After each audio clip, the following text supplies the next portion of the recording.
ሰላም ሰላም ዩናይትዳውያን እንዴት ናችሁ? ቤተሰቦቻችን ሁሉ ሰላም። የኖቲንግሃም ፎረስቱ ጨዋታ በፊት እንዲሁ መስማት ያሉባቸው አንዳንድ ጉዳዮች አሉ። እነኛን ነገሮች ስለ ቡድናችን እንዲሁ እናሰማችኋለን። የራትክሊፍን ጉዳይ እናነሳለን። እንደው ሩበን አሞሪም ላይ የጣለበት እምነት አሁን ዋጋውን እንደውም እያየው ነው፣ ውጤቱን እያየበት ነው የሚለውን ሀሳብ አንስተን በተለይ አሁን ከሊቨርፑሉ ባለቃ አርነ ስሎት ጋር እንዲሁ እያነጻጸረን ዩናይትድ እንደዚህ ተሸንፎ ቢሆን ኖሮስ የሚለውን በዛው እግረ መንገዳችንን አንዳንድ መወያ ርዕሶችን እያነሳን ሀሳብ እናንሸራሽራለን፣ እንወያያለን። የተለመዱ ዜናዎችም እንደዚሁ አሉን። ከዝውውር ዜናዎች ውጪ ከቅድመ ዝውውር ዜናዎች ማለት ነው። የቤርባቶቭ የሰሞኑ አስተያየት አለ። ስለ ሼሽኮ ላይ የሆነ ነገር ማለት ይኖርብናል። ፕላስ ኬን የሰጠው አስተያየት አለ።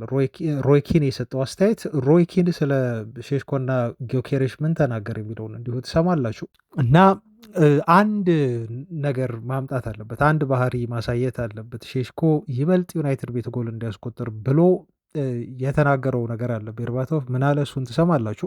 የቅድመ ዝውውር ዜናን በተመለከተ ስለ ሜሰን ግሪንውድ የማወራችሁ ነገር አለ። ቤተሰቦች ወደ እንግሊዝ ሊመለስ ይችላል ተብሎ ተገልጿል። ከዛ ውጭ ደግሞ በኢሌት አንደርሰን የመሸጫ ዋጋ በተመለከተ ኖቲንግሃም ፎረስቶች የለጠፉበት ዋጋ እንዲሁ በሚታመን ሰው ተገልጿል። እሱን እናያለን። ፕላስ ትላንት በርካታ ተሰጥኦ ያላቸው ተጫዋቾች ወደ ዩናይትድ ሊመጡ በአንዳንዶቹ ድርድር ተጀምሯል ስንላችሁ ነበር። ይሄ ነገር አሁንም ቀጥሏል። አሁን ደግሞ ከወደ ፈረንሳይ አንድ ምርጥ የሆነ አማካይ ተጫዋች ለማስፈረም ዩናይትድ መልማዮች ሁሉ እኮ እየተከታተለ ነው የሚገኘው። ማን ነው? ይሄን ልጅ አስተዋውቃችኋለሁ። ከዩናይትድ እንደዚሁ አሁን በምልመላ ስራ ላይ እየሰሩ ካሉ ሰዎች የምናመሰግናችኋሉ። ብቻ አብራችሁኝ ስትቆዩ እንዲህ እንዲህ እያለን ክለባችንን የተመለከቱ ጥሩ ሀሳቦች እናነሳለን። ላይክ በማድረግ ቤተሰቦች እስከ መጨረሻው አብራችሁኝ እንድትቆዩ ነው ጋብዘው። መልካም ቆይታ። ዩናይትዳዊ ወደሆኑ ዜናዎች እንዲሁ ከማለፋችን በፊት ግን እንደው የትላንት አንዳንድ ክስተቶችን እስቲ እናንሳ። በተለይ ከሊቨርፑል ተከታታይ የሆነ ሽንፈት ጋር እያይዘን ዩናይትድስ እንደዚህ ተሸንፎ ቢሆን ኖሮ የሚዲያው ጫጫታ እና እንደው ሚዲያው በዚህ ደረጃ ለሊቨርፑል ዝም ማለቱ አግባብ ነው? ለዩናይትድ ሲሆን እንደው ለምንድን ነው ሚዲያው ነገሮችን የሚያገን ነው የሚለውን የምንታዘብበት እንደውም የምናረጋግጥበት ነው ብለን መውሰድ እንችላለን።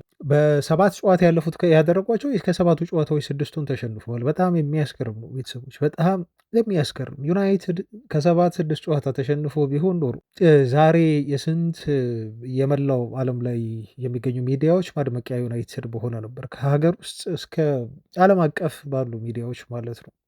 እንዴት አለውን ስድስት ጨዋታ መሸነፍ ቀርቶ ዩናይትድ ተከታታይ ሁለት ጨዋታ ሲሸነፍ ሩበን አሞሪም ላይ ያለው ጫና አንዳንድ ጊዜ አሰልጣኙን እኛ እየደገፍንና እየወደድን አብዛኛው የዩናይትድ ደጋፊ እንደው በክለቡ ይቆዩ ይቀጥሉ እያለ እየደገፈ ባለበት ሰዓት ግን ሚዲያው አሰልጣኙ መልቀቅ አለበት፣ የክለቡ ባለቤቶች ማሰናበት አለበት ብሎ የሚንጫጫበት ኖይዝ ለመፍጠር አለመረጋጋት ዩናይትድ ቤት ለመፍጠር የሚሄዱበት ርቀት እንደው በጣም የሚያስገርም ነው ቤተሰቦች። እና ይህንን የታዘብንበት ይበልጥ ያረጋገጥንበት ነው የትላንቱ የሊቨርፑል ሽንፈት በተለይ ማለት ነው። በቀጥታ ከዩናይትድ ጋር አይገናኝም በእርግጥ መረጃው፣ ግን ቤተሰቦች ስለ አንዳንድ ነገሮች ደግሞ እንደዚህ ማውራት መወያየት አግባብ ነው ብዬ እንዲሁ ስለማሰብ ነው። ዩናይትድ የሚያስገርማችሁ ዘወረስት ተብለው የሚጠሩ የዩናይትድ አሰልጣኞች ከዚህ በፊት የተሰናበቱ ከሰር አሌክስ ፈርጉሰን በኋላ ተቀጥረው ሲሰሩ የነበሩ አሰልጣኞች በፍጹም ተከታታይ 5 የሊግ ጨዋታዎችን አልተሸንፉ። ኤሪክ ቴን ሃግ 5 ጨዋታ አልተሸንፍም። ሞሪኖ 5 ጨዋታ ተከታታይ አልተሸንፍም። እንዲሁም ቫን ሃል 5 ጨዋታ በተከታታይ አልተሸንፍም። ከዛ ባነሱ ጨዋታዎች ተሸንፈው እንዲሰናበቱ ከክለቡ እንዲሁ የተደረጉት ማለት ነው። አሁን ሩበን አሞሪም ላይ አንድ ጨዋታ ተሸንፎ በተለይ ቀጣይ ጨዋታ እንደው የቲሙ ባህሪ ሆኖ አይደግምም ወይ ሁለት ተሸንፎ አንድ ያሸንፋል ወይ ተሸንፎ አንድ ያሸንፍ ነበር ዩናይትድ ከዚህ በፊት በአሞሪም ስር ታውቃላችሁ። ግን በዚህ ያህል ደረጃ በተከታታይ ዩናይትድ ቢሸነፍ ኖሮ የአሞሪም የዩናይትድ ህልውና እና የክለቡ ባለቤቶችን እንደው በጣም የሚፈትን ይሆን ነበር።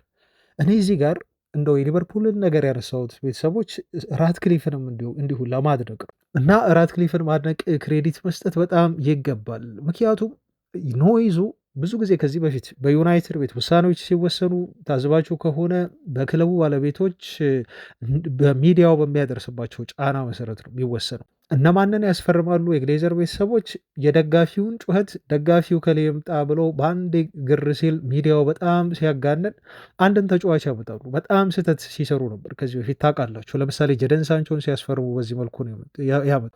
እነ ፖል ፖግባን ሲያመጡ አብዛኛው የታቀደበት ስትራቴጂክ የሆነና ሎንግ ተርም የሆነ ዝውውር አይደለም በዩናይትድ ሲፈጽም የነበረው። ከዛ ይልቅ ሚዲያው ያንጫጫውን ደጋፊው በጣም ያምጣ ክለቡ እያለ ጫና ሲያሳድር የነበረውን እንደዚህ ቢያደርጉ እኮ የተሻለ ነው ብለው ሚዲያዎች የሚሰጡትን አስተያየት ምናምን እያየ ነበር ዩናይትድ ሲያስፈርም የነበረው ማለት ነው ተጫዋቾችን። ያ ነገር ደግሞ ትልቅ ዋጋ አስከፍሎናል። ኢቭን ደጋፊው ብቻ አይደለም የክለቡ ባለቤቶች ሁሉ ሳይቀሩ ሚዲያውን መስማት ምን ይላሉ የዩናይትድ ደጋፊዎች እንደው ማንን አምጥተን ዝም እናሰኛቸው የሚለው ይሄ ደጋፊዎችን ጸጥ ለማስባል የሚደረግ ከውጭ በሚመጣ ጫና የሚደረጉ ፊርማዎች ወይም አሰልጣኞችን ማሰናበት በዩናይትድ ቤት አሁን እንደቀረ በደንብ ማረጋገጫ ነው። በሰር ጂም ራትክሊፍ ዘመን በተለይ ማለት ነው። እና ያ ሁሉ ኖይዝ በነበረበት እንደው የእኛም ትዕግስት እውነት ለመናገር የደጋፊም ትዕግስት በጣም ከጫፍ ደርሶ ሩበን አሞሪምን ለማሰናበት በጣም እንደ ክለቡ ግፊት በነበረበት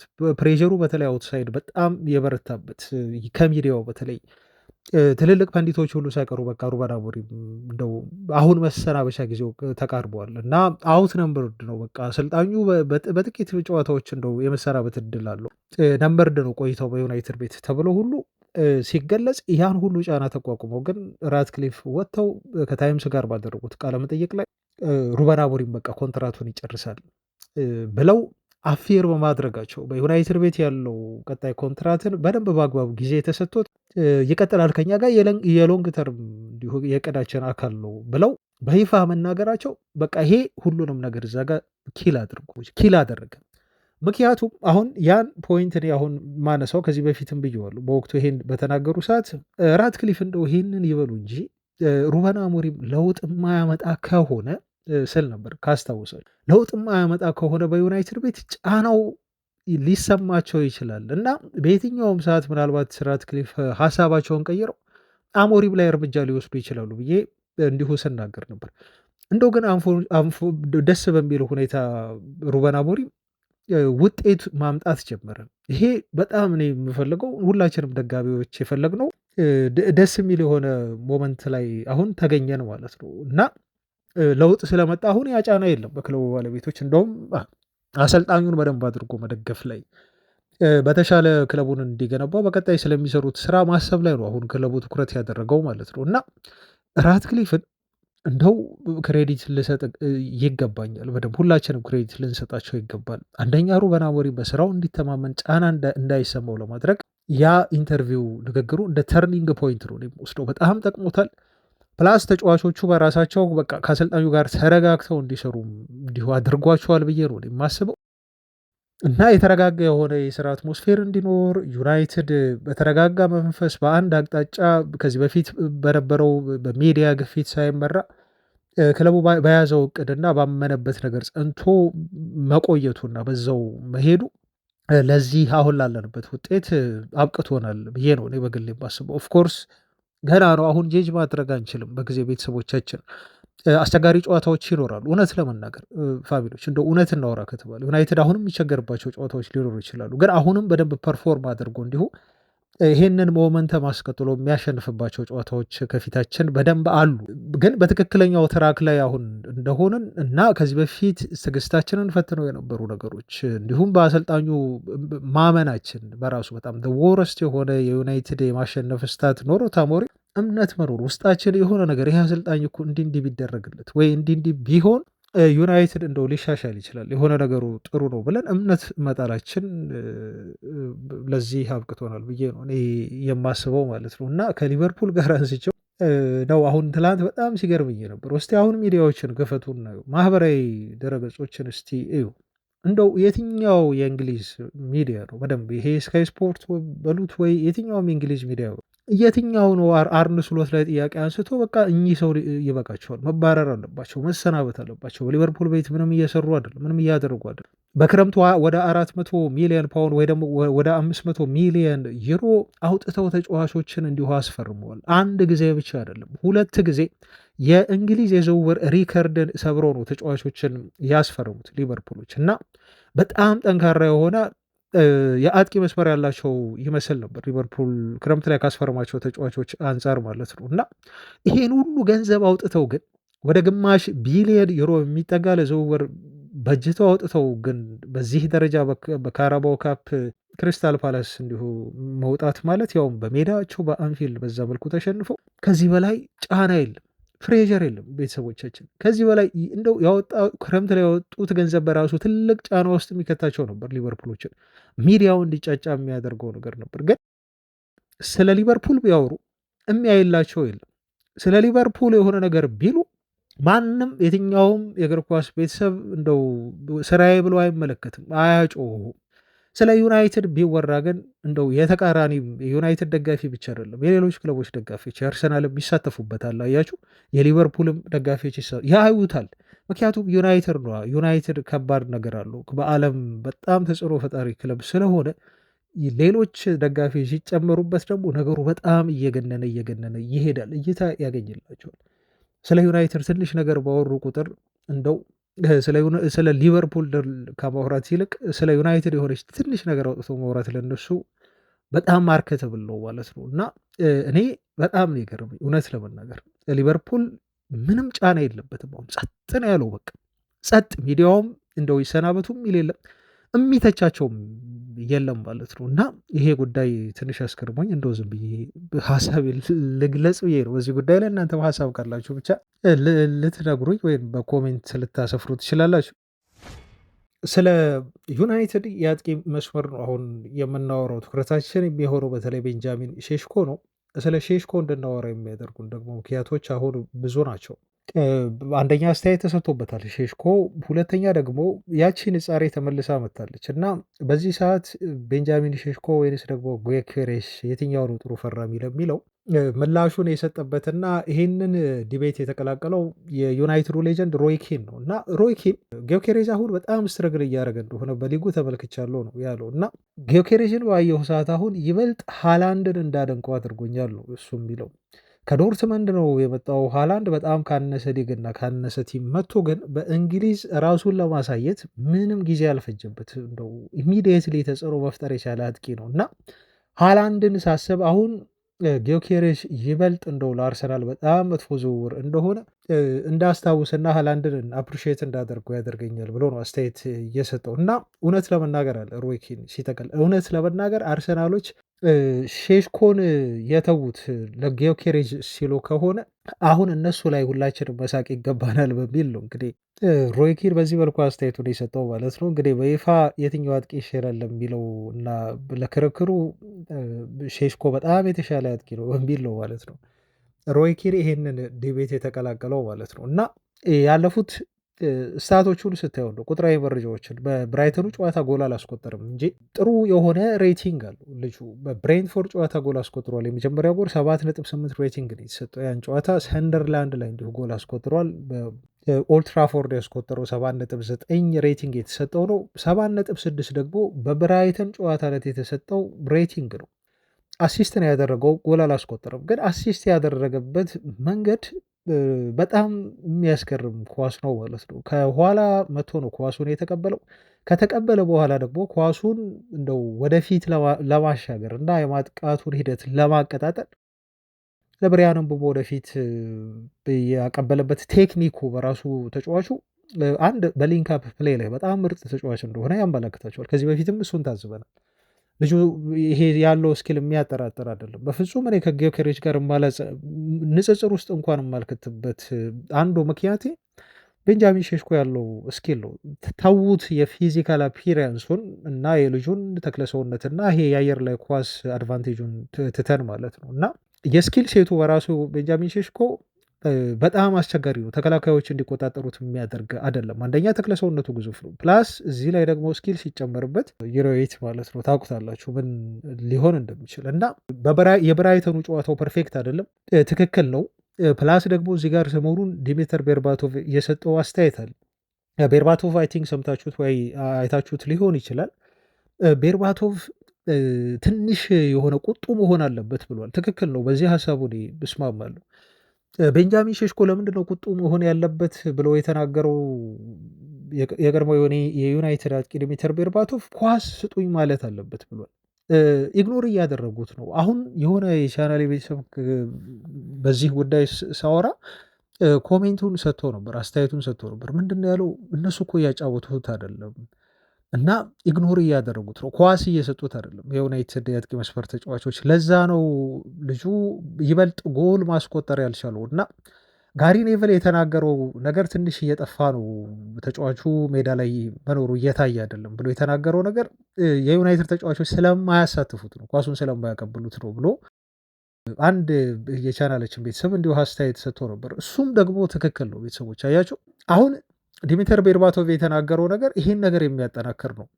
ስለዚህ አሁን ቤንጃሚን ሼሽኮ ብዙ ኳስ እንዲደርሰውና እንዲያቀብለው አት ዘ ራይት ፕሌስ አት ዘ ራይት ሞመንት ልጁ ኮሚኒኬት ማድረግ መቻል አለበት ማለት ነው። አሁን ተጫዋቾች እሱን ፈልገው ኳስ እንዲያቀብሉት ብቻ ሳይሆን ኳስ እንዲሰጡት ተጫዋቹ በራሱ ልጆቹን ጫና ውስጥ መክተት አለበት። በእጁ ሊሆን ይችላል፣ በሙቭመንት ሊሆን ይችላል፣ እንዲሁም ከሜዳ ውጭ ባላቸው ተግባቦት ሊሆን ይችላል። በዚህ መልኩ እንደዚህ ሆኜ ስንቀሳቀስ ወይ እንደዚህ ሆኜ ከኋላ ቢሃይንድ ሩጫ ሳደርግ ያንን ኳስ ልቀቁት የሚለው ነገር ይሄ ኮሚኒኬሽኑ አሁን በደንብ መኖር መቻል አለበት ማለት ነው። እና ቤርባቶቭም ትክክል ነው። እኔ የጋሪ ኔቭል ሀሳብ ፍጹም አልስማማበትም፣ ግን የዲሚተር ቤርባቶቭ ሀሳብ ትክክል ነው ብዬ ነው የማስበው። ምክንያቱም አጥቂዎች ዲማንዲንግ መሆን አለባቸው። ሁል ጊዜም ቢሆን ኳስ ጣልልኝ ብሎ አሁን በሱ ቁመት ኳስ ጣልልኝ ብሎ ወይ ኳስ ክሮስ አድርጉልኝ ብሎ ሁሌም ቢሆን መጠየቅ አለበት ቤንጃሚን ሼሽኮ ማለት ነው። በተለይ በክንፍ በኩል እንደ ብሪያን ምቡሞን ኳስ ሊጥሉለት ይገባል። ምክንያቱም ኳስ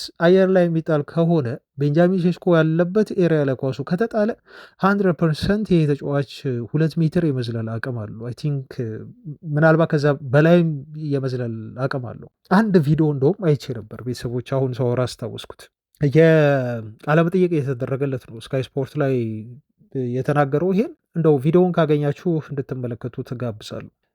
የአንድ ቅርጫት ኳስ ፕሮፌሽናል የሆነ ቅርጫት ኳስ ሜዳ ጎሉ የሚቆምበት ማለት ነው በጣም ረጅም ነው። ታውቃላችሁ የፕሮፌሽናል ባስኬትቦል ተጫዋቾች ማለት ነው የሚጫወቱበት ሜዳ እና በልጅነቱ ይህን ጨዋታ ሲያደርግ ባስኬትቦል በጣም ይችላል። በነገራችሁ ላይ በፍሪ ታይም የሚያደርገው ነገር ነው።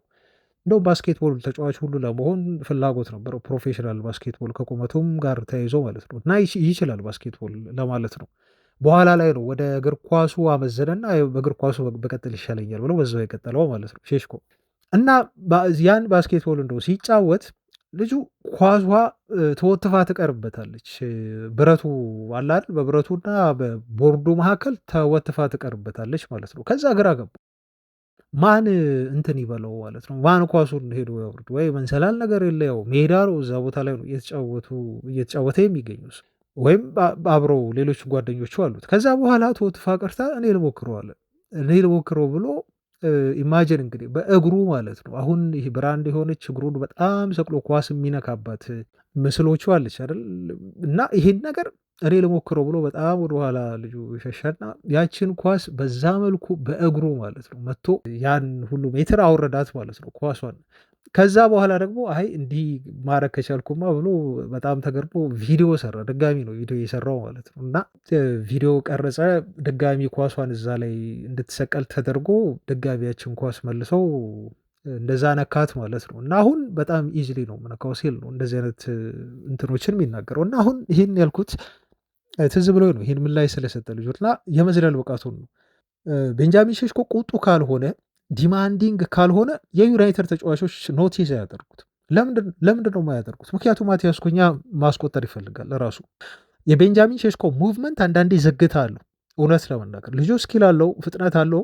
ምናልባት በካውንተር የሚመጡ ኳሶች ላይ አደገኛ ሊሆን ይችላል ቤንጃሚን ሼሽኮ። ነገር ግን ታይት በሆኑ ስፔሶች ላይ ለመጫወት ቤንጃሚን ሼሽኮ ንቁ መሆን መቻል አለበት። ንቁ መሆን እና አክቲቭ መሆን መቻል አለበት። አቅጣጫ መጠቆም፣ በደንብ አክቲቭሊ መሮጥ እና ተጫዋቾቹ ኳስ እንዲያቀብሉት በእግርም የአየር ላይ ኳስም እንዲሰጡት እንደዚሁ ጥሪ ማቅረብ መቻል አለበት እና ያኔ ነው ብዙ ጎል ማስቆጠር የሚችለው። መቆጣት መቻል አለበት ማለት ነው። ግን ፖዘቲቭ ይህን ስላችሁ ፖዘቲቭ ኖት ይሄ አግሬሲቭ በሆነ መልኩ ሳይሆን ፍሬንድሊ በሆነ መልኩ እንዲተባበሩት እንዲሰጡት ማድረግ መቻል አለበት እንጂ ሆይላንድ የሆነ ጊዜ እንደው አላቀብል ብሎት እንደው የዩናይትድ ተጫዋቾች ጋር አንዳንዴ ችግር አለ። ኦፍኮርስ ይሄ እግር ኳስ ነው። የትኛውም ተጫዋች ራሱ ለማግባት አንዳንዴ ጥረት ያደርጋል ያለ ኖርማል ነገር ነው። እና የሆነ ጊዜ በጋርናቾ ሁሉ ተበሳጭቶ ፖሉን ሁሉ ሲመታ ነበር አይደል? አስታውሳችሁ? እውነት ማቀበል ያለበትን ኳስ ሳያቀብለው ቀርቶ ማለት ነው። እና ይሄ እንዳይሆን መቆጣት ከቤንጃሚን ሼሽኮ ይጠበቃል። አክቲቭ መሆን አለበት የሚለውን ለማንሳት ነው። ዜናዎቻችን ይቀጥሉ። ቤተሰቦች የተለመደ ማበረታታችሁ እንደዚሁ አይረሳ። ላይክ በማድረግ እንዲሁም ኮሜንት በመስጠት ከጎኔ የሆናችሁ በጣም ታማኝ የሆናችሁ የምትወዱኝ የምትከታተሉኝ ቤተሰቦች ያላችሁ በጣም ነው ከልብ የማመሰግነው። እውነት ለመናገር እኔም በጣም ነው የምወዳችሁ። በእናንተ ድጋፍ ነው ይሄን ነገር እንዲሁ ምሰራላችሁ። በደንብ እናንተ እንደምትጠብቁኝ የሆነ ነገር መረጃ ይዞ መጣል ብላችሁ ቼክ እንደምታደርጉ ስለማቅ ማለት ነው። ስለዚህ ለእናንተ ያለኝ ምስጋና ለውድ ቤተሰቦች በጣም ላቅ ያለ ነው እና ላይክ ማድረጋችሁን መሳተፋችሁን እንዲሁ አትርሱ ባልላችሁም ታደርጉታላችሁ አውቀዋለሁ። ወደ ቀጣይ መረጃ ሳልፍ ወደ አጠር አጠር ያሉ መረጃዎችን እንዲሁ ማቅረብ ልሄድ። ወደ ቅድመ ዝውውር ዜናዎችም አሉ፣ እነሱንም አደርሳችኋለሁ በዛው። ስለ ግሪንውድ እናንሳ። ቶተንሃም እና ዌስትሃም ዩናይትድ ሜሰን ግሪንውድን ወደ እንግሊዝ ለመመለስ ከፍተኛ ጥረት ያደርጋሉ የሚል ሪፖርት ወጥቷል። ግሪንውድ በጣም ምርጥ ፎርም ላይ ነው የሚገኘው በዚህ ሲዝን በተለይ ማለት ነው። እንደው ማርሴዎች ዘንድሮ በአውሮፓ ሻምፒዮንስ ሊግ ተሳታፊ ባይሆኑ ኖሮ ተጫዋቹ የሚለቅ ይመስል ነበር። ግን በመጨረሻዎቹ የሊጉ ጨዋታዎች ላይ ነው ወደ አውሮፓ ሻምፒዮንስ ሊግ መሳተፋቸውን ስላረጋገጡ ያው ክለቡ ሊሸጡ አልፈለገም። ምክንያቱም ከሻምፒዮንስ ሊግ ገንዘብ ያገኛል። ሜሰን ግሪንውድም ያው የአውሮፓ ሻምፒዮንስ ሊግ ተሳትፎ ካለና ቲሙ ደግሞ ለሱ በጣም ከተመቸው መልቀቅ ለሱ ተገቢ አይደለም እና አልለቀቀው። ዘንድሮ ደግሞ ልጁ ይበልጥ ጨምሯል እና ባለፈው 4 ጎል አስቆጥሯል። ተመልክታችኋል ቤተሰቦቻችን። በሮቤርቶ ዲዘርቢ ስር ትላንት በሊጉ የደረጃ ሰንጠረዥ እንደው ከፍ ብለው ሊቀመጡ የሚችሉበት ጥሩ እድል ነበራቸው። ምክንያቱም ፒኤስጂ ትላንት ነጥብ ጥሎ ነበረ። ነገር ግን ማርሴይም ራሱ ነጥብ ጣለ ማለት ነው ትላንት እና ይሄን ኦፖርቹኒቲ ይሄን እድል ሊጠቀሙበት አልቻሉም ማለት ነው። ከፍ ብለው ሊቀመጡ የሚችሉበትን እድል ማለት ነው እና ግን 2-2 ነው ጨዋታቸውን ያጠናቀቁት። 4 ጎሎች ተቆጥረዋል። ዘንድሮም በጣም ምርጥ ጊዜ የሚያሳልፍ ነው የሚመስለው። አያያዛቸው በጣም ጥሩ ይመስላል። የትላንቱን እድል ቢያባክኑም ማለት ነው። ከማርሴይ ይልቅ ደግሞ ሜሰን ግሪንውድ በግሉ የሚያደርገው እንቅስቃሴ በተለይ ቡድኑ ይዞት እየወጣ የቡድኑ በጣም ቁልፍ ተጫዋች እየሆነ ያለ ልጅ ነው ማለት ነው እና ከዚህ ሲዝን በኋላ መቼስ በዛ ቤት ይቆያል የሚል እምነት የለኝም። ፈረንሳይ ሊለቅ የሚችልበት እድል ሰፊ ነው። ምክንያቱም ቅድም እንዳልኳቸው ቶተንሃም፣ ዌስትሃም፣ ስፔን ደግሞ የባርሴሎና መልማዮች ሁሉ ሳይቀር መጥተው ባለፈው 4 ጎል ሲያስቆጥር ተመልክተው በተጫዋቹ ብቃት በጣም ተገርመው ነው የባርሴሎና ሰዎች መልምለው ታይተውት ገምግመው ተመለሱ የተባለው። ይሄን ሪፖርት ነው እንግዲህ ይዘው የሚቀርቡት ማለት ነው። አትሌቲኮ ማድሪድ በጣም በጥብቅ ይፈልገዋል ልጁን። ክረምት ላይ ሁሉ ላይ ያስፈረመው ጥረት አድርጎ ነበር። ከጀርመንም የሚፈልጉት ክለቦች አሉ። ከእንግሊዝም እንደዚሁ ቅድም እንዳልኳቸው ነው እና ይሄ ክረምት ቀጣይ የሚመጣው ክረምት በተለይ የሜሰን ግሪንውድ በትልቅ ብር ሊዘዋወር የሚችልበት እድል ያለ ይመስለኛል። እዛው ፒኤስጂም ሊያስቀሩ እንዲሁ የሚችልበት እድል አለ ልጁ። ይሄ ዞሮ ዞሮ ማንን ነው ተጠቃሚ የሚያደርገው? ዩናይትድን ነው። ዩናይትድ 50 በመቶ ከተጫዋቹ ሽያጭ ገንዘብ ያገኛል። ስለዚህ ልጁ የዩናይትድ ንብረት እንደሆነ ነው አሁን አስበን ዜና የምንሰራላችሁ ቤተሰቦቻችን። ትልቅ ገንዘብ ያገኝበታል ዩናይትድ ከተሸጠ። ሲምፕሊ በቀላሉ ይሄ ተጫዋች 70 ሚሊዮን ወይ 80 ሚሊዮን ዩሮ ማውጣቱ አይቀርም። ዩናይትድ ግማሹን ተከፋይ ይሆናል ለማለት ነው። ሰሞኑ ግን አንድ ቪዲዮ ተለቆ ነበር። ያው ፀጉር ቆራጭ ጋር ፀጉሩን ሲቆረጥ ነበረ ሜሰን ግሪንውድ። ፀጉሩን የተቆረጠበት ሰዓት ደግሞ ማንቸስተር ዩናይትድ ጨዋታውን ከብራይተን ጋር እያደረገ የነበረበት ሰዓት ነው እና ምንም ለፀጉሩ እንኳን ትኩረት ቴንሽን አልሰጠውም እና ይሄ ፀጉር የሚሰራው ሰው ቪዲዮውን ሲለቀው ሜሰን ግሪንውድ እየተቆረጠ ግን የዩናይትድን ጨዋታ እንዲሁ ሲከታተል ሲመለከት ነበር ማለት ነው ላይቭ በቀጥታ እና እንደው አይሆንም ቢሆን ደስ ይለን ነበር ሜሰን ግሪንውድ ለዩናይትድ ተመልሶ ቢጫወት ማለት ነው። ዩናይትድ አካዳሚ ነው ያደገው። ለዩናይትድ ፍቅር እንዳለው በደንብ አድርገን ነው የምናውቀው። የዩናይትድ ፍቅር ደግሞ አይለቅም። እንግዲህ ፀጉራችሁንም ስትሰሩ ፀጉር ቤት ስልክ አውጥቶ ላይቭ እስከ ማየት ድረስ ማለት ነው። እና ፀጉሩን ሊሰራ እንደው ሲሸፍነው ይሄ ጨርቅ አለች አይደል የምትደረገው፣ እሱን ሲሸፍነው እንኳን እንዴት ባለ ፍጥነት ስልኩን አውጥቶ በዛ መልኩ ማየት እንደጀመረ እንግዲህ ውድ ቪዲዮውን ስታዩ ታውቁታላችሁ ማለት ነው። በጣም ጓጉቶ ዩናይትድን እያየ ነበር እና በዛ ፐርፎርማንስ ደግሞ ሲያሸንፉ ደስ ይላል። የእንትናንም ተመልክተናል እኮ የማን ነው ማርከስ ራሽፎርድንም እሱ ደግሞ ጉዞ እያደረገ ነው። ሁሉ የዩናይትድን ጨዋታ ሲያይ የነበረው ፕሌን ላይ እንዲሁ ከወረደም በኋላ ኤርፎን አድርጎ ምናምን ማለት ነው እና ደስ ይላል ደስ ይላል። የቀድሞ ልጆቻችን በዚህ መልኩ ዩናይትድን እየተከታተሉ መሆኑና እንደው ለዩናይትድ አያችሁ ቢለቁም እነዚህ ልጆች በቃ የሆነ ነገር አስገድዷቸው እንደው መሆን ስላለበት የሆነ ነገር ነው እንጂ ለክለቡ ያላቸው ፍቅር በጣም ግልጽ ነው ማለት ነው። እና ዩናይትድ ሲያገባ ሁሉ እንግዲህ እነኚህ ልጆች አሁን ሊጨፍሩ ሁሉ ይችላሉ ማለት ነው። ኤኒዌይስ ይሄን ማየት ያስደስታል ለማለት ነው። ከዝውውር መረጃዎቹ ጋር በተያያዘ አያይዤ ልንገራችሁ ብዬ ነው። ሌላው የዝውውር መረጃ የኖቲንግሃም ፎረስቶች በኢሊየት አንደርሰን ላይ የለጠፉት እጅግ ከፍተኛ የሆነ የዝውውር ጥያቄ በገንዘብ ነው። ይሄ ያልተጠበቀ ነው ቤተሰቦቻችን። ዜናውን ያወጣው ደግሞ ፕሌቲጎል ስለሆነ እና ብዙ ጊዜ እሱ እንደዚህ አይነት ዜናዎችን ሲያወጣ ስለሚታመን አሁን አረጋገጥን ማለት ነው። እንግዲህ በደንብ ኦፍኮርስ ሩመር ነበር ከዚህ በፊት ሲወራ ነበር ይሄ ነገር ግን ደግሞ አሁን 120 ሁሉ ተብሎ ማክሲመም ተደርጎ ሁሉ ነው የተቀመጠው እና ፎረስቶች አሁን ምን ያህል ራሳቸውን እየጠበቁ እንደሆነ ትልቅ ገንዘብ እናገኛለን ብለው ከዚህ ተጫዋች ዝውውር ይሄ ዜና አመላካች ነው እና ኒውካስል ፈልጎታል፣ ዩናይትድ ደግሞ ይፈልገዋል። ታውቃላችሁ ምንም የተደበቀ ነገር የለም፣ ግልጽ ነው። ግን 120 ሚሊዮን ፓውንድ ለዚህ ተጫዋች ዝውውር ዩናይትዶች ያወጣሉ ወይ የሚለው ነው ትልቁ ጥያቄ። እንደ ፎረስቶች በዚህ ሀሳባቸው የሚጸኑ እና ይሄን ገንዘብ መጠየቃቸውን የሚቀጥሉ ከሆነ ግን በጣም ብዙ ገንዘብ ነው የተጠየቁት በዚህ ተጫዋች ላይ። ኒውሶች ይሄን የሚያደርጉት አይመስለኝም። አይ ቲንክ ሁለት የአማካይ ስፍራ ተጫዋቾችን የሚያስፈርሙበት ገንዘብ በሉት። በዚህ ገንዘብ ግማሹን እንደው ሂውልመንድን ማስፈረም ይችላሉ ከስፖርቲንግ ሊዝበን። ከዛ ውጭ ደግሞ ከዚህ ገንዘብ ግማሽ አሁን መቼስ ባሌባ 100 የሚጠየቅበት ተጫዋች ሊሆን አይችልም፣ በፍጹም እርግጠኛ ነኝ በዚህ እና ባሌባን ምናልባት በ60 ወይ በ80 ሊያገኙ የሚችሉበት እድል አለ ማለት ነው። ሂውልመንድ እና ባሌባን አንድ ላይ ማለት ነው። እና ገንዘቡ ብዙ ነው። ኦፍኮርስ ይሄን ገንዘብ የሚሰጣቸው ክለብ አለ ወይ ግዴታ በዚህ ገንዘብ ነው የሚሸጡት ማለት አይደለም፣ ግን በቀላሉ እንደማይለቁት ማሳያ ነው። 120 ከጠየቁ እንግዲህ ቢያንስ 100 ይፈልጋሉ እንደማለት ነው። ይሄ ደግሞ ለዩናይትድ ከባድ የሚሆን ይመስለኛል። ይህን ያህል ገንዘብ ካወጣን እኔ ለአደም ዋርተን ፕራዮሪቲውን እሰጣለሁ። እንደኔ ነው ያልኳችሁ ቤተሰቦች። እናንተም ምርጫ ሊኖራችሁ ይችላል። ሀሳብ ካላችሁ አስተያየት ካላችሁ እንደው የትኛው አማካይ ቢመጣ ነው በቀዳሚነት ለዩናይትድ የሚሻለው የሚለው ላይ ሀሳባችሁ ልትሰጡ ትችላላችሁ። ጆብ ቤሊንግሃም ደግሞ የዩናይትድን የውሰት እናስፈርም ጥያቄ ውድቅ አድርጓል ተጫዋቹ ተብሎ ተገልጿል። ተጫዋቹ ዶርትመንድን ከመልቀቅ እና ለዩናይትድ በውሰት አምርቶ ቀጣይ ጥር የዝውውር መስኮት ላይ ከመጫወት ይልቅ እዛው ጀርመንን መቆየት ይመርጣል። በሚፈልገው ልክ የመጫወቻ ጊዜ እየተሰጠው ባይሆንም ተብሎ ነው እየተነገረ ያለው። ሚረር ጋዜጣ ነው ይህን ዜና ይዞ የወጣው እና 20 ዓመቱ ነው ልጁ። በቦሩሲያ ዶርትመንድ ቤት ስትረግል እያደረገ ነው። ኦፍኮርስ ትልቁ ወንድሙ ቤሊንግሃም ያመጣውን ስኬት እናውቃለን በቦሩሲያ ዶርትመንድ።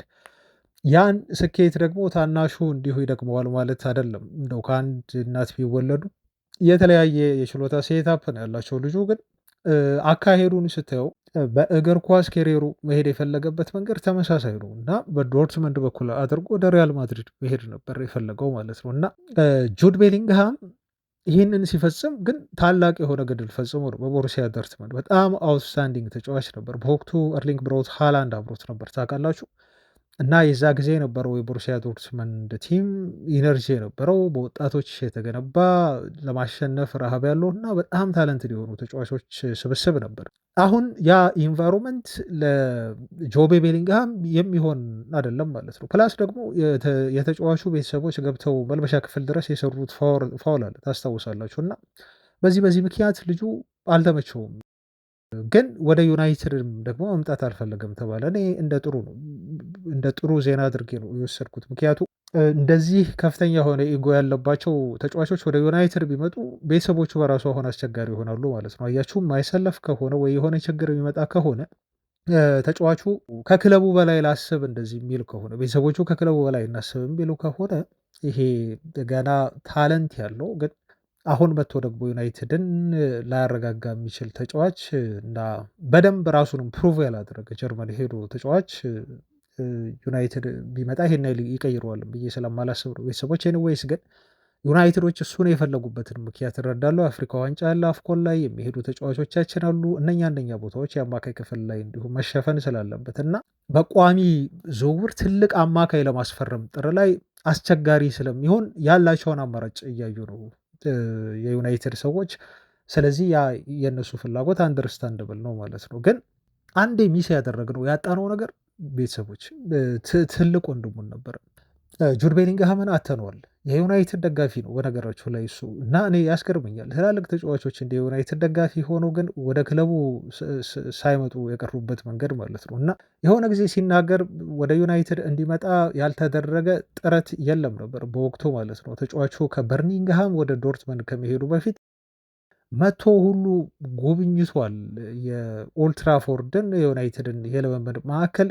ክለቡ እሱን ለማሳመን የሄደበት ርቀት የሚያስገርም ነበር። በነገራችሁ ላይ የሚያስገርም ትልልቅ የክለቡ ሌጀንድ ሰዎች ተሰብስበው ነው ለዩናይትድ እንዲፈርም የጠየቁት ማለት ነው። ግን ጁድ ቤሊንግሃም ምን ብሎ ነው የጠየቃቸው? አሁን እኔ እዚህ የምፈርም ከሆነ ለዩናይትድ አንደር ቡድን አልጫወትም፣ ይሄ ለሁለተኛው ቡድን ወይ ደግሞ ለአንደር 80 ወይ ለአንደር 21 አልጫወትም፣ ቀጥታ ዋናው ቲም ውስጥ አስገቡኝ ያላቸው።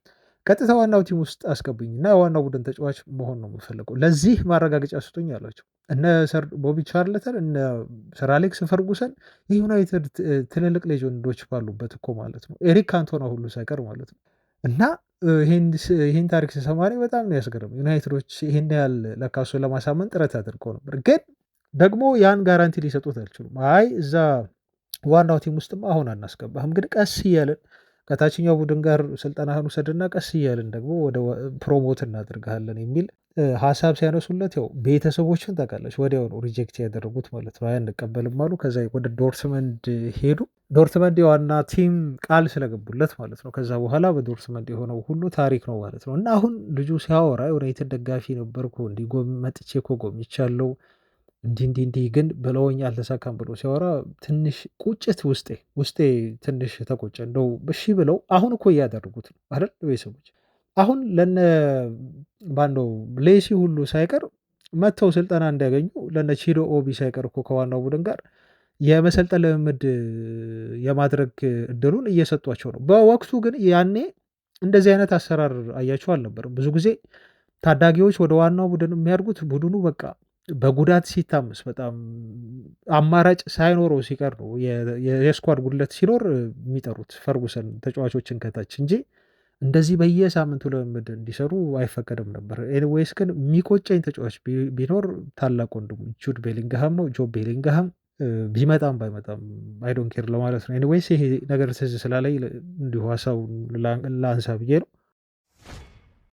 ዝውውር መረጃ እንዲሁ በቀጣይ የማደርሳችሁ የሚሆነው የታዳጊ ተጫዋች ነው። ኦፍኮርስ ታዳጊ ግለውም አልፈልግም፣ ምክንያቱም ተጽዕኖ ከወዲሁ እየታየ ያለ ተጫዋች ነው እና ከፈረመ በቀጥታ ነው ለዋናው ቡድን የሚፈርመው እና ዋናውን ቡድን የሚቀላቀለው እንጂ ለአካዳሚ የሚጫወት ተጫዋች ነው ብዬ ወስዶ አይደለም። 18 ዓመቱ ነው ልጁ። ግን በ18 ዓመቱ በፈረንሳይ ሊግ ውስጥ እያደረገ ያለው እንቅስቃሴ ነው የበርካታ ትልልቅ ክለቦችን ትኩረት እንዲስብ ያደረገው። በተለይ ዩናይትዶች ይህን ተጫዋች በቅርበት እየተከታተሉት ይገኛሉ። በጣም አክቲቭሊ ሞኒተር እያደረጉት ያለ ተጫዋች ነው። አዩብ ቡአዲ ተብሎ ይጠራል። አዩብ ቡአዲ በዚህ ሲዝን ለሊል አማካይ ስፍራ ላይ የሚያደርገው እንቅስቃሴ ነው የዩናይትዶችን ትኩረት እየሳበ ያለው ማለት ነው። እና ሊል በየሳምንቱ የሚያደርገውን ጨዋታ ሄዶ በፈረንሳይ በመልማዮቻቸው አማካይነት እንቅስቃሴዎቹን መከታተል የዩናይትዶች የዘወትር ስራ ሆኗል። 40 ሚሊዮን ፓውንድ ነው ለተጫዋቹ ዝውውር እንዲሁ የተጠየቁት። ይሄ ደግሞ እንደው ቀጣይ ቡድኑ መሃል ሜዳ ላይ ነው ብዙ ተጫዋቾችን ለማስፈረም እያቀደ ያለው እና ትልቁ የሆነ ሪቮሉሽን የሚደረገው አማካይ ስፍራ ላይ ነው ቀጣይ የዝውውር መስኮቶች ላይ እና ይሄ ልጅ አንዱ ሊሆን ይችላል ምናልባት ወደ ዩናይትድ ከሚመጡ እና የአማካይ ክፍሉን ሪቮሉሽን ከሚያስጀምሩ ለማስቀየር ከሚመጡ ተጫዋቾች መካከል ቀዳሚው ሊሆን ይችላል የሚል መረጃ እየወጣ ነው ያለው ማለት ነው። ዩናይትድን አማካይ ትራንስፎርም ሊያደርግ ይችላል ተብሎ እምነት የተጣለበት ትልቅ ተስፋ ያለው ሂውጅ የሆነ ታለንት ነው ማለት ነው። በቁመቱ በጣም ረጅም ነው ይሄ ልጅ እና 18 ዓመቱ ነው ብያችኋለሁ። ፕላስ ደግሞ ልጁ በጣም ውበት ያለው እግር ኳስ እንዲሁ መጫወት የሚችል ነው። ክሬቲቪቲ ላይ በሉ እንዲሁም ዲፌንድ ማድረግ ላይ መከላከል ላይ በጣም ሁለቱንም ኮምባይን አድርጎ የያዘ አማካይ እንደሆነ ይነገርለታል።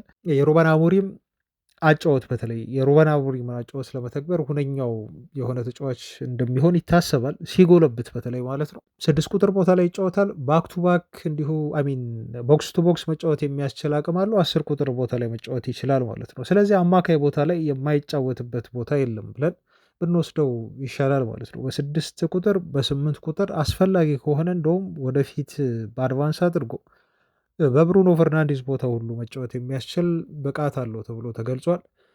ፊዚካል ካፓሲቲው እንዲሁ በጣም የሚያስገርም ነው። ልጁ እንደውም በተክለ ሰውነት ትንሽ አልዳበርም በደንብ እንጂ ከእድሜውም ጋር በተያዘ ልክ የዮሮ ያህል ተክለ ሰውነት ያለው ልጅ ነው። ከዮሮ ጋር አይ ቲንክ ተመሳሳይ ነው በጣም ተክለ ሰውነቱ እና ዮሮ በዚህ ሰውነቱ በጣም ጥሩ የሆነ የተክለ ቁመናን ይዞ ፊዚካሊ እንዲሁ ፊት ሆኖ በደንብ ጂም ሰርቶ አማካይ ስፍራ ላይ አስቡት ማለት ነው። አሁን ዮሮ ባለው ችሎታ ይሄ ደግሞ ከሱ ይበልጥ ችሎታ ያለው ተጫዋች ነው። ኦፍኮርስ ዮሮ በእግሩ ሲጫወት በጣም ጎበዝ ነው ይችላል እና የፊዚካል የሆነውን ነገር እንድትስሉት በሚል ነው ምስሉም ስላለላችሁ እዛ ላይ ማየት ትችላላችሁ። እና ፖዚሽናል አንደርስታንዲንጉ በጣም ጥሩ ነው። ኳስ እንትን ጨዋታዎችን የሚያነብበት መንገድ ልጁ በጣም ጥሩ ነው። ዲፌንድ ሲያደርግ በተለይ ደግሞ ላርጅ የሆኑ ስፔሶችን ዲፌንድ ሲያደርግ ከቨር ሲያደርግ ልጁ ለሚድፊልድ ቱ በጣም ምርጥ የሆነ አማካይ ነው ተብሎ ነው የተያዘው። ለዛ ነው ለአሞሪም ማጫወት የሚመች ነው የተባለው። ምክንያቱም በፓይቮቱ ስለሚጫወት አሞሪም ማለት ነው። የአማካይ ክፍሉ በጣም ዋይድ ከሆነ ስፔሱ ያን ቦታ በደንብ ከቨር የማድረግ ተፈጥሯዊ ችሎታ ስላለው ቴክኒካሊ በጣም ጊፍትድም ስለሆነ ለሩበን አሞሪም ማጫወት በደንብ ልጁ ይመቻል ተብሎ የተያዘው ማለት ነው። እና የዩናይትድ መልማዮች ይሄን ልጅ ለማስፈረም ከሊል በቀጣይ የዝውውር መስኮቶች ላይ ጥረት እንዲሁ ሊያደርጉ እንደሚችሉ ነው እየተከታተሉት መሆኑን ተከትሎ እየተገለጸ ያለው። ፋብሪሶ ሮማኖ በነገራችሁ ላይ ትላንት በዩቲዩብ ቻናሉ ላይ ወጥቶ አስተያየት ሰጥቷል በአንዳንድ ጉዳዮች ላይ ማለት ነው። ትላንት ዜና እንደው የሰማችሁ የዩናይትድ መልማዮች በተለይ ክሪስቶፈር ቪቭል እንደዚህ አይነት ተሰጥኦ ያላቸውን ተጫዋቾች እያደነ ለማምጣት እንቅስቃሴ ላይ እንደሆነ እንደውም አንዳንዶቹ ተጫዋቾች ላይ ክለቡ መደራደር ሁሉ እንደጀመረ ዜና ድርሻችሁ ነበር ማለት ነው። እና አሁን ደግሞ ዊሎክስ ተከፋፍለው ነው የሚሰሩት። ዊሎክስ ደግሞ አሁን ትኩረት እያደረገ ያለው ወደ ክለቡ ለማምጣት በጣም እየተከታተለው ያለው ተጫዋች የስቲለርን እንደሆነ ነው ፋብሪሶ ሮማኖ የገለጸው ማለት ነው ትላንት። እና ስቲለር ትልቁን ኃላፊነት ወስዷል። ይሄ ተጫዋች እንደው ያለው ታለንት ወደ ዩናይትድ ቢመጣ የዩናይትድን አማካይ ክፍል ይቀይራሉ ብሎ ከሚያስባቸው ተጫዋቾች መካከል ዊሎክስ አንዱ ስቲለር ነው እና ሙሉ ኃላፊነት ወስዶ ይሄን ልጅ በደንብ አድርጎ እየተከታተለው ነው የሚገኘው ብሎ ፋብሪሶ ሮማኖም እንዲሁ አረጋግጦልናል ማለት ነው። እና ዊሎክስ በሱ ስር ካሉ ዩናይትድ እየመለመላቸው ካሉ ከሚከታተላቸው ተጫዋቾች መካከል ስቲለር እና ፕላስ ደግሞ ባሌባ ነው። ባሌባንም እንዲሁ አትርሱት ብሏል ማለት ነው። ስለዚህ ሊስቱ ውስጥ ይገኛሉ ማለት ነው። አሁንም ቢሆን ባሌባ በየሳምንቱ የሚያደርጋቸውን ጨዋታዎች የዩናይትድ አመራሮች ሰዎች በተለይ ዊሎክስ ይከታተላል ማለት ነው። እና በጣም ምስጉን መሆን አለብን በቀጣይ የጃንዋሪ ዝውውር መስኮት ላይ ያመጧቸዋል ስቲለርንም ወይ ባሌባልም ተብሎ አይታሰብም። ከባድ ነው ታውቃላችሁ ቤተሰቦች። ትንሽ ግን የስቲለር ጉዳይ ውል ማፍረሻ ሂሳብ አለው ከ44 እስከ 53 ሚሊዮን ፓውንድ ተብሏል እና ዩናይትድ ኢዝሊ ሊያገኘው ይችላል። ጥር ላይ መሆኑን እንደው እርግጠኛ መሆን ባልችልም ግን ይሄ ልጅ ክለቡ የመጨረሻ ከወሰደ በቃ ይምጣ ይሄ ልጅ ጥሩ ነው ብሎ እንደው ዲሳይድ የሚያደርጉ ከሆነ በቀላሉ የሚያገኙት ልጅ ነው። የባሌባ ጉዳይ ደግሞ እንግዲህ በቀጣይ የምናየው ነው። በጣም አስቸጋሪው ዝውውር ሊሆን ይችላል። ግን የእሱን ጉዳይ እንደው የገንዘብም ተመን ስለሌለው የእሱን ጉዳይ ሲደርስ ሲቀርብ እንዲሁ ማየት ሳይሻል አይቀርም እና በዚህ መልኩ ነው ማለት ነው ስለ ዩናይትድ የአማካይ ቦታ የዝውውር እንቅስቃሴዎችን በተመለከተ ዜና የወጣው። እዚህ ጋር ግን ቤተሰቦች አንድ ሀሳብ ላምሳ። የክሪስቶፈር ቪቭል እና የዊሎክስን በዩናይትድ ቤት እያመጡ ያለውን ትልቅ ለውጥ እንደው እዚህ ጋር ማመስገን በጣም ግድ ነው። የቪቭልን ጉዳይ ትላንት በመጠኑም ቢሆን ጠቅሼዋለሁ። እነኚህ ሁለት ሰዎች በዩናይትድ ተቀጥረው ስራ መስራት ከጀመሩ በኋላ ለዩናይትድ በምልመላው ዘርፍ በተለይ በጣም ጥሩ ብቃት ያላቸውን ተጫዋቾች ወደ ዩናይትድ እንዲመጡ በማድረግ እውነት ለመናገር ሊጨበጨብላቸው ይገባል። አሁን ዩናይትድ ላለበት ለውጥ ትልቅ የሆነ አስተዋጽኦ እያበረከቱ ያሉ የዩናይትድ ሁለት ቁልፍ ሰዎች ናቸው እና ራትክሊፍ ሊመሰገኑ ይገባል እነኝህን ሁለት ሰው ወደ ዩናይትድ በማምጣታቸው። ከዚህ በፊት በነበሩባቸው ክለቦች ትልልቅ ስመጥር የሆኑ ተጫዋቾችን አስቀድመው በማደንና በማየት በማምጣት በማስፈረም ብቃታቸውን ያስመሰከሩ ናቸው። ይሄን ነገር ደግሞ አሁን በዩናይትድ ቤት እየሰሩት ይገኛሉ።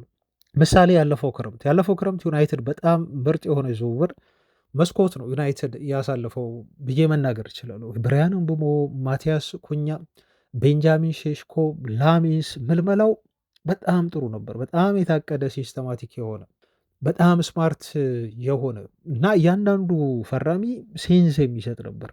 በቃ ስሜት ይሰጣል። ዩናይትድ አማካይ ቦታ ላይ ተጫዋች አለማስፈረሙ እንደ ችግር ሆኖ ግን ሁሉንም የሜዳ ክፍል ደግሞ በአንዴ ማስፈረም እንደማይችል ደግሞ እናውቃለን። ከብዙ ነገር የሚይዘው ነገር አለ። ግን በቻሉት መጠን ያህል ትኩረት አድርገው እንደው ያመጧቸው ተጫዋቾች የዩናይትድን ችግር የፈቱና ቡድኑን በአንድ ስቴፕ ወደፊት ያራመዱ ያሻገሩ ናቸው እና በደንብ ክሬዲት ልንሰጣቸው ይገባል። ማስፈረም ብቻ አይደለም፣ የማንፈልጋቸውን ተጫዋቾች ያስወገዱበትን መንገድ መደነቅ አለበት። እነ ራሽፎርድን አንሱ፣ ጋርናቾን፣ አንቶኒ ጋርናቾ ወደ ቼልሲ ከሄደ በኋላ የሰጠውን አስተያየት ሰምታችኋል አይደል? ኤንዌይስ አልመለስበትም፣ ብዙ ትኩረት እንዲሁ አልሰጠሁትም። የሱን ምላሽ ለምን ዩናይትድን እንደለቀቀ ሲያወራ ሌላ ጊዜ ምናልባት እናወራበት ይሆናል እና እነኝን ተጫዋቾች ከክለቡ በመቀነስ በጣም ስማርት የሆነ ቢዝነስ መፍጠር ስማርት የሆነ ቢዝነስ እየሰሩ ናቸው። በዝውውርን በተመለከተ ማለት ነው።